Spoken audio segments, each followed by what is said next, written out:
my channel. Before starting the video regarding how to give new page to each and every chapter, if you don't know how to give styles and heading, then check out the video given in the description below. That will help you how to give this type of numbering with the heading, with the help of styles. So as you know that now have like each and every time when you want to give to start the new chapter from the new page, then typically a person would do by entering it, but that's not the right way to do it. It's you can go in the heading, modify, and since you are editing the heading one itself, so for each and every heading it will do it like it will apply it for each and every heading.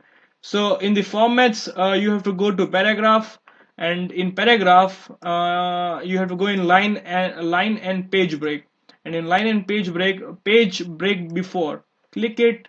Okay, voila, it's like each and every heading start from the new page, and the subheading as usual, as normal it should be. So this will save you a lot of time while formatting it. Thank you for watching, hope you enjoyed the video. Bye.